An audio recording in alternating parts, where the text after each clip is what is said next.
नमस्कार दोस्तों, स्वागत है आप सभी का आपका अपने यूट्यूब चैनल जीटीएम क्लासेस में। दोस्तों आज के इस वीडियो में 10th क्लास सामाजिक विज्ञान यानी दोस्तों हम सामाजिक विज्ञान से आज के इस वीडियो में हम टॉप 80 वीवीआई प्रश्न दोस्तों करेंगे। और यह 80 वीवीआई प्रश्न जो है दोस्तों वायरल प्रश्न है। इस 80 वायरल प्रश्न में से आपके बोर्ड परीक्षा का जो सामाजिक विज्ञान का होने वाला है उसमें बहुत सारा प्रश्न हूबहू छपेगा दोस्तों, ठीक है। इसलिए आप 80 प्रश्न जो हम बता रहे हैं दोस्तों पूरा देखिएगा, 1 से लेकर 80 प्रश्न तक देखिएगा। और जो भी प्रश्न इसमें है सभी को आप लोग अच्छी तरह से याद कर लीजिएगा। एक भी क्वेश्चन को आप यानी कि स्किप मत करिएगा, क्योंकि सभी जो है आपका वायरल प्रश्न इसी से प्रश्न पूछा जाएगा दोस्तों। तो चलिए दोस्तों बिना टाइम को वेस्ट किए आज की शानदार वीडियो को शुरू करते हैं। और हाँ दोस्तों, अगर आप मेरा और भी सोशल साइंस का वीडियो देखना चाहते हैं तो लिंक आपको डिस्क्रिप्शन में दिया हुआ, वहाँ पर जाकर देख सकते हैं। नहीं तो दोस्तों चैनल का प्लेलिस्ट बना हुआ है, वहाँ पर भी जाकर देख सकते हैं, ठीक है। तो देखिएगा जरूर दोस्तों, उसमें भी काफ़ी वीवीआई प्रश्न करवाया हुआ जो कि हूबहू प्रश्न उससे छपेगा। सब्जेक्टिव ऑब्जेक्टिव सारा आपको वीडियो अपलोड किया हुआ है पहले ही, ठीक है ना। तो आप लोग जाकर देखिए। तो चलिए आज का यह शानदार वीडियो शुरू करते हैं। देखते हैं पहला प्रश्न, हिंद चीन में बसने वाले फ्रांसीसी कहे जाते थे। दोस्तों पहला प्रश्न आपसे पूछ रहा है कि हिंद चीन में बसने वाले फ्रांसीसी कहे जाते थे, तो कोलोन कहे जाते थे, ठीक है। आप लोग याद रखिएगा, ऑप्शन नंबर सी इसका बिल्कुल करेक्ट आंसर हो जाएगा, ठीक है। चलिए अगला प्रश्न आप देखते हैं। दूसरा नंबर प्रश्न में पूछा जा रहा है कि रॉलेट एक्ट कब पारित हुआ था। काफ़ी महत्वपूर्ण प्रश्न है, यानी रॉलेट एक्ट जो हुआ था कब पारित हुआ था, तो 1919 ईस्वी में हुआ था। आप लोग याद रखिएगा, ऑप्शन नंबर ए बिल्कुल करेक्ट आंसर हो जाएगा। चलिए अगला प्रश्न आप देखते हैं मेरा तीसरा नंबर प्रश्न में पूछा जा रहा है कि जालियांवाला बाग हत्याकांड के विरोध में किसने अपनी नाइट की उपाधि त्याग दी। यानी जालियांवाला बाग जो हत्याकांड हुआ था दोस्तों 13 अप्रैल 1919 ईस्वी को, उसके विरोध के कारण जो है अपने नाइट का उपाधि कौन त्याग दिए थे, तो इसका राइट आंसर हो जाएगा दोस्तों वह रविंद्रनाथ टैगोर थे जो दोस्तों वह नाइट की उपाधि अपना त्याग दिए थे। तो ऑप्शन नंबर सी मेरा बिल्कुल करेक्ट आंसर हो जाएगा। चलिए अगला प्रश्न हम देखते हैं। चौथा नंबर पूछा जा रहा है कि जर्मनी के एकीकरण में किसकी भूमिका महत्वपूर्ण थी। यानी जर्मनी के एकीकरण में किसकी भूमिका महत्वपूर्ण थी, तो बिस्मार्क की। ऑप्शन नंबर बिल्कुल बी ऑप्शन यहाँ पे बिल्कुल करेक्ट आंसर है, ठीक है। आप लोग याद रखिएगा, ऑप्शन नंबर बी करेक्ट है, यानी जर्मनी के एकीकरण के लिए बिस्मार्क का भूमिका महत्वपूर्ण थी। अगला प्रश्न मेरा 5वां नंबर पूछे कि आर्य समाज की स्थापना किसने की। आर्य समाज की जो स्थापना किए थे वो किसने किए थे, तो दयानंद और स्वामी दयानंद सरस्वती ने किए थे। ऑप्शन नंबर सी मेरा बिल्कुल करेक्ट आंसर हो जाएगा। आप लोग याद रखिएगा अच्छी तरह से। चलिए अगला प्रश्न आप देखते हैं। छठा नंबर पूछ रहा है कि पूर्ण स्वराज की मांग की प्रस्ताव कांग्रेस के किस अधिवेशन में पारित हुआ था, तो यह लाहौर अधिवेशन 1929 ईस्वी में हुआ था, ठीक है। यानी पूर्ण स्वराज के मांग का जो प्रस्ताव था वह कांग्रेस के लाहौर अधिवेशन 1929 ईस्वी में यानी कि पारित हुआ था। ऑप्शन नंबर ए यहाँ पे बिल्कुल करेक्ट आंसर है। काफ़ी महत्वपूर्ण प्रश्न दोस्तों, अच्छी तरह से याद रखिएगा। चलिए अगला प्रश्न देखते हैं। 7वां नंबर पूछा है कि भारत में सूती वस्त्र का प्रथम मिल खोली गई। तो दोस्तों भारत में जो प्रथम सूती मिल की जो स्थापना यानी कि प्रथम खोली गई थी दोस्तों वह कलकत्ता में खोली गई थी, ठीक है। आप लोग याद रखिएगा, ऑप्शन नंबर सी मेरा बिल्कुल करेक्ट आंसर हो जाएगा। लेकिन दोस्तों यहाँ पे अगर सफल सूती वस्त्र का कारखाना अगर कहा जाएगा तो वहाँ पे बम्बई हो जाएगा, ठीक है। दोनों आप याद रखिएगा। चलिए अगला प्रश्न हम देखते हैं। 8वां नंबर प्रश्न में पूछा जाए कि अखिल भारतीय ट्रेड यूनियन कांग्रेस के प्रथम अध्यक्ष कौन थे। अखिल भारतीय ट्रेड यूनियन कांग्रेस के जो प्रथम अध्यक्ष थे वो कौन थे, तो लाला लाजपत राय थे, ठीक है। आप लोग याद रखिएगा, काफ़ी महत्वपूर्ण प्रश्न है दोस्तों, ठीक है। आप लोग अच्छी तरह से याद रखिएगा। चलिए अगला प्रश्न देखते हैं। 9वां नंबर पूछा जा रहा है कि हिंद चीन क्षेत्र में अंतिम युद्ध समाप्ति के समय अमेरिकी राष्ट्रपति कौन थे, तो निक्सन थे। कौन थे, निक्सन। ऑप्शन नंबर बी मेरा बिल्कुल करेक्ट आंसर हो जाएगा।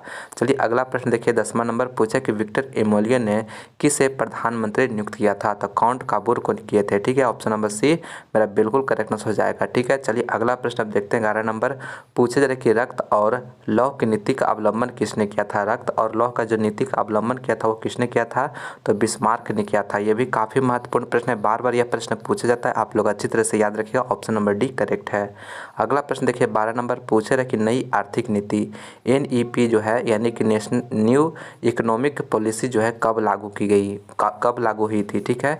तो नई आर्थिक नीति जो है दोस्तों कब लागू हुई थी, तो वह जो हुई थी 1921 ईस्वी में हुई थी। आप लोग याद रखिएगा 1921 ईस्वी। ऑप्शन नंबर सी बिल्कुल करेक्ट आंसर हो जाएगा। अगला प्रश्न दोस्तों मेरा 13 नंबर प्रश्न में पूछा जा रहा है कि इंडियन स्टैट्यूटरी कमीशन की का अन्य नाम है, तो इसका अन्य नाम जो है दोस्तों साइमन कमीशन है। क्या नाम है, इसका नाम जो है इंडियन स्टैट्यूटरी कमीशन का जो अन्य नाम है वह साइमन कमीशन है। तो ऑप्शन नंबर बी मेरा बिल्कुल करेक्ट आंसर हो जाएगा, ठीक है। आप लोग अच्छी तरह से याद याद रखिएगा।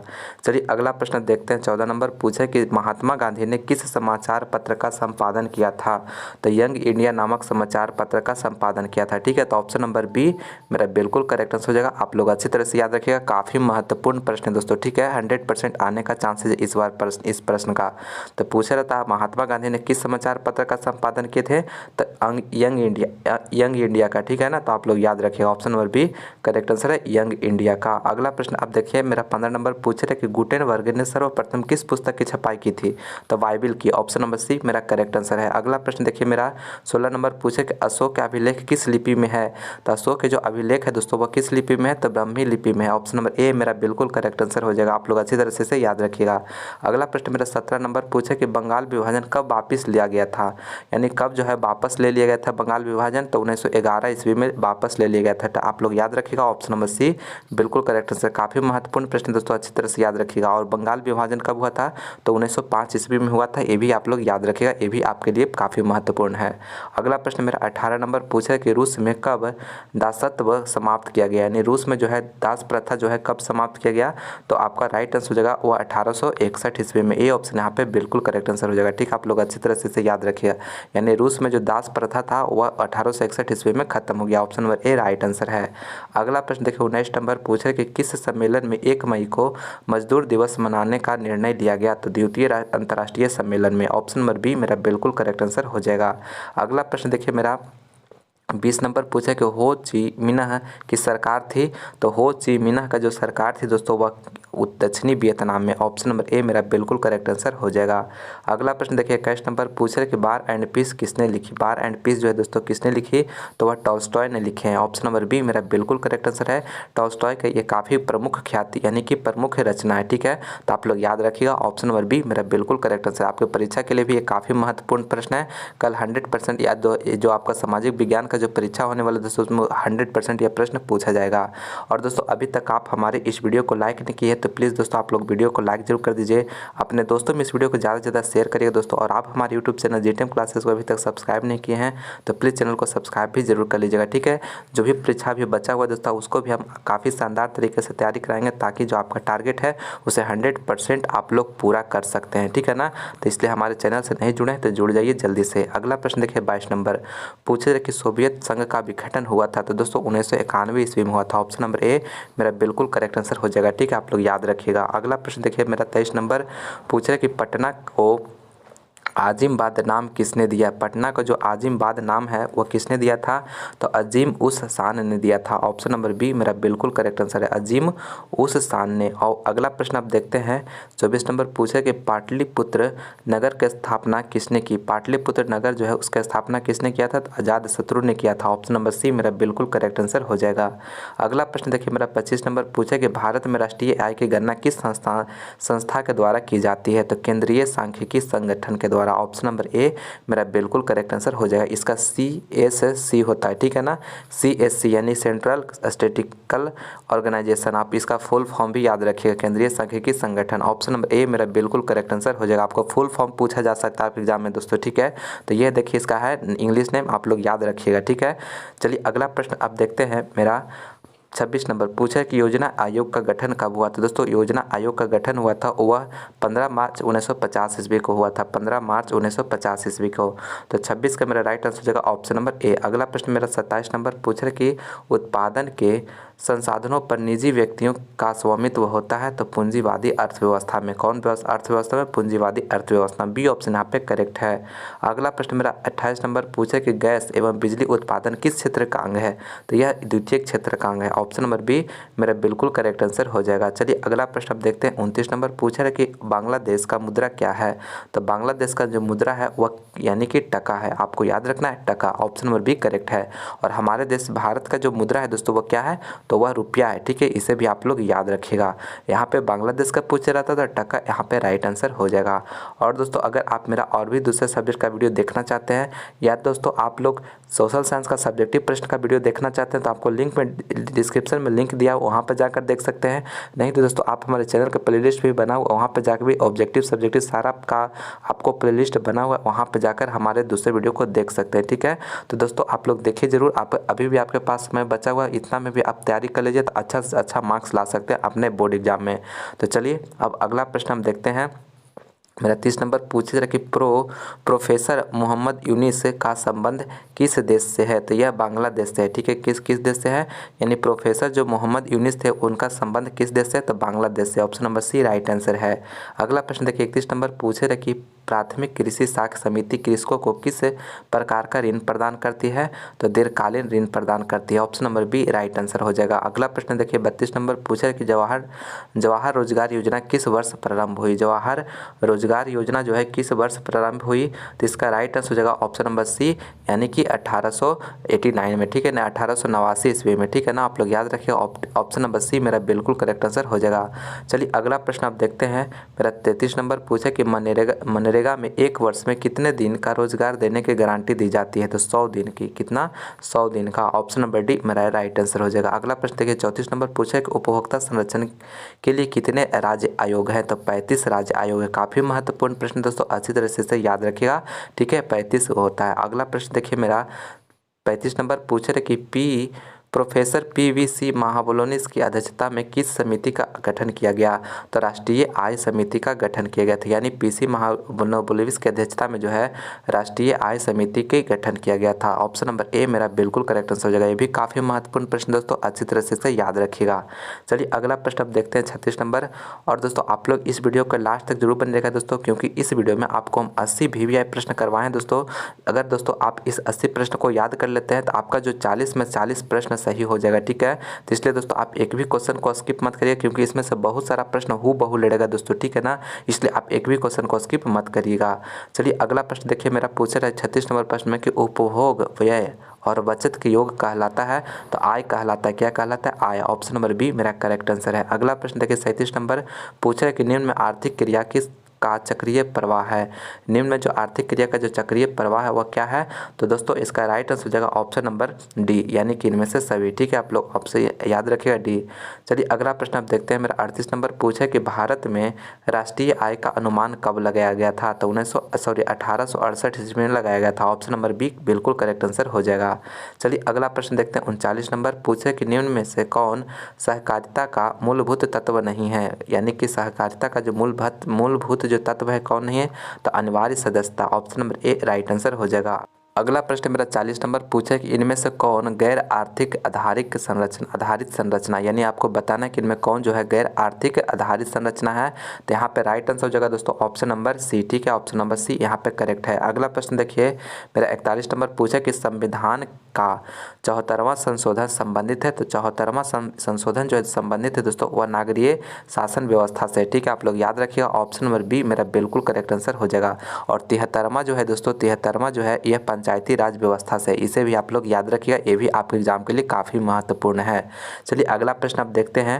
एक 42 नंबर पूछा कि बिहार में एक नगर निगम के अधिकतम कितने वार्ड हो सकते हैं? यानी एक नगर निगम में कितने अधिकतम वार्ड हो सकते हैं?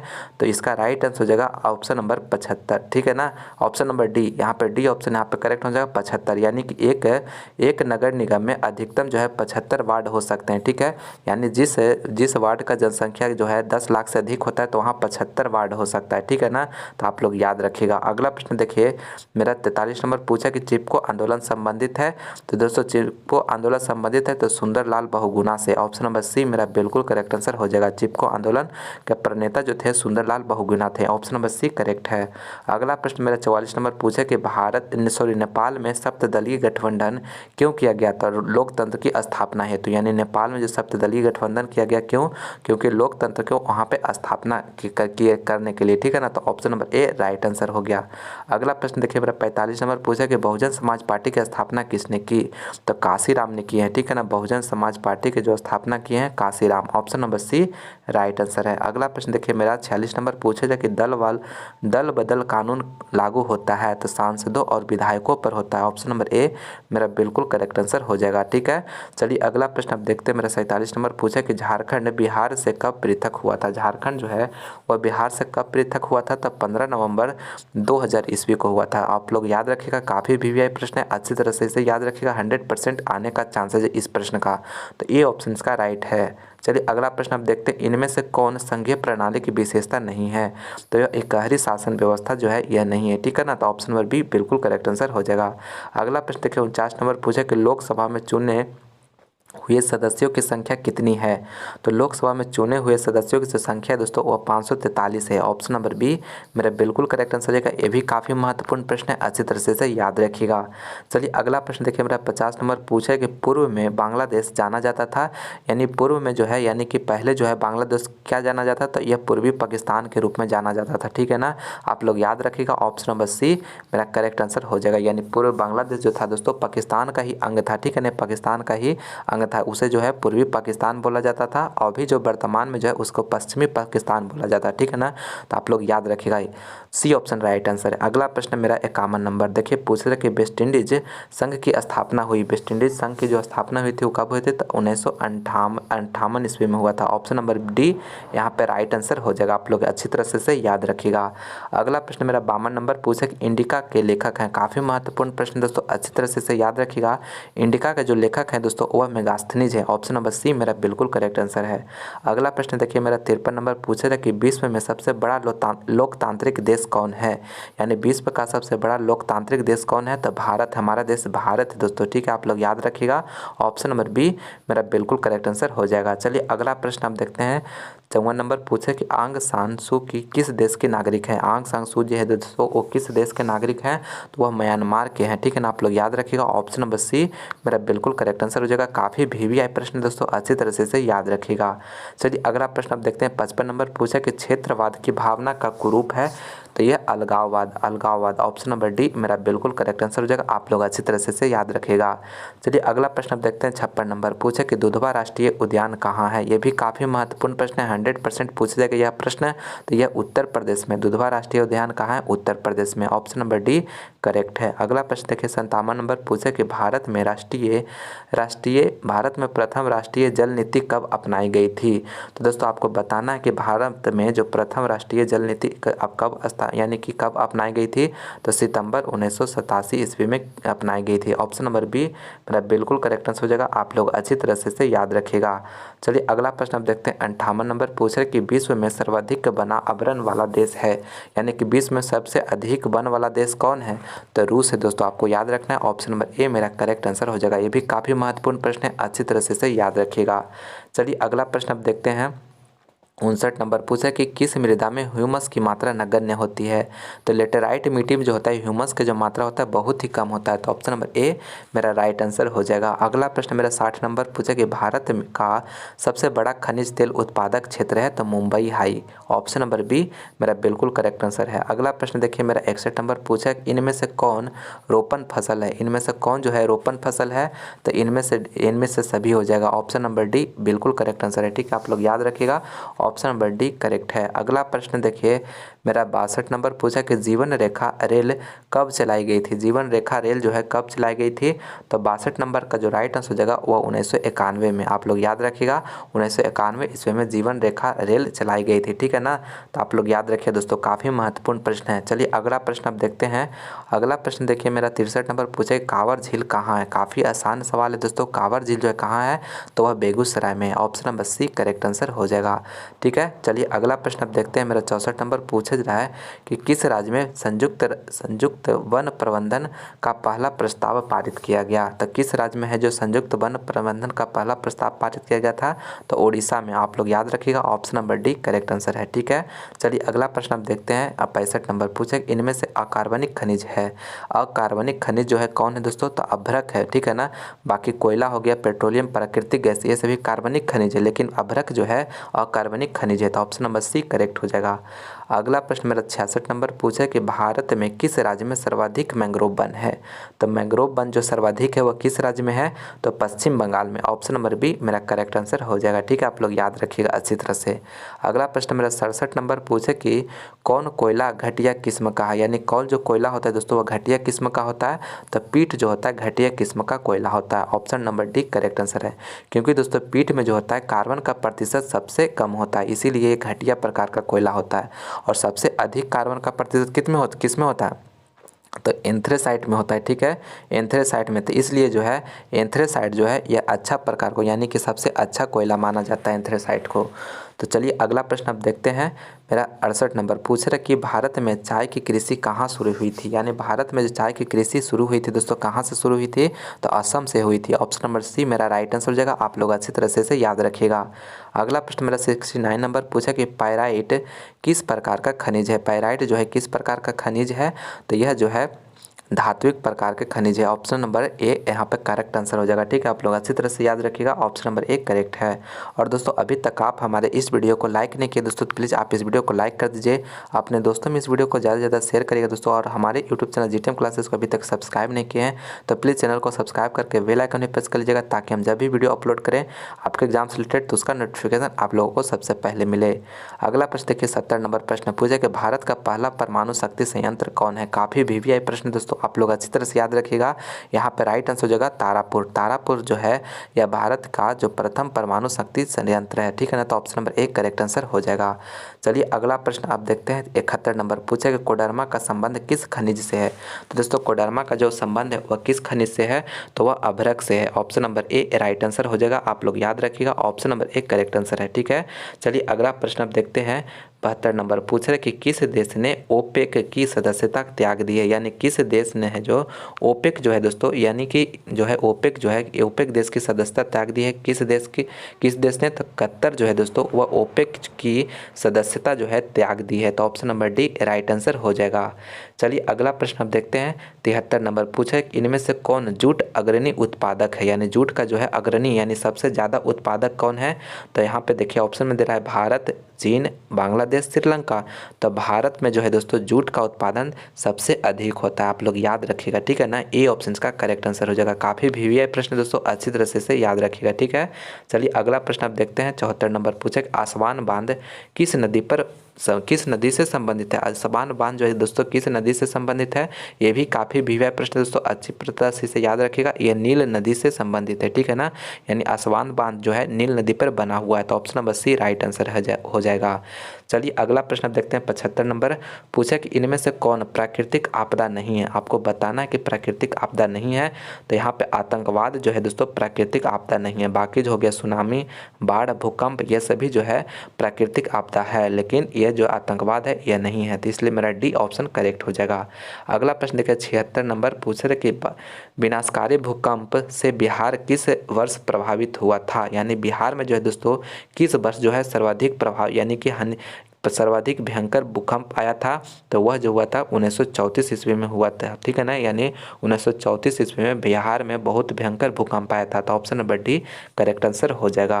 अगला प्रश्न देखिए मेरा 77 नंबर पूछे था कि बाढ़ के समय कौन स्थान सुरक्षित है। तो ऊंची भूमि, यहाँ ये काफ़ी आसान सवाल था, option number A right answer हो जाएगा, ठीक है ना, ऊंची भूमि पर अगर बाढ़ के समय ऊंची भूमि पे चला जाना चाहिए, ठीक है ना, तो option number A right answer हो जाएगा। चलिए अगला प्रश्न आप देखते हैं 78 नंबर पूछ रहा है कि भूस्खलन का अभिप्राय है। भूस्खलन का जो अभिप्राय है दोस्तों वह क्या है, देखिए ए ऑप्शन दे रहा है मलबों का खिसकना, चट्टानों का गिरना, चट्टानों का खिसकना, इनमें से सभी।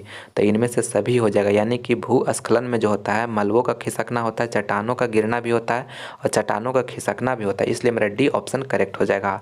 अगला प्रश्न देखिए 79 नंबर पूछ रहे कि आकस्मिक प्रबंधन का प्रमुख घटक है। आकस्मिक प्रबंधन का जो प्रमुख घटक है वो कौन है, स्थानीय स्वास्थ्य प्रशासन, स्वयं संगठन, स्थानीय लोग, इनमें से सभी। तो इनमें से सभी हो जाएगा दोस्तों, आप लोग याद रखिएगा, option number D correct answer है। अगला प्रश्न देखिए मेरा 80 नंबर पूछ रहे कि भूकंप संभावित क्षेत्रों में भवनों की आकृति कैसी होनी चाहिए। संभावित क्षेत्रों में जो है भूकंप संभावित क्षेत्रों में जो भवनों का आकृति होनी चाहिए वो कैसी होनी चाहिए।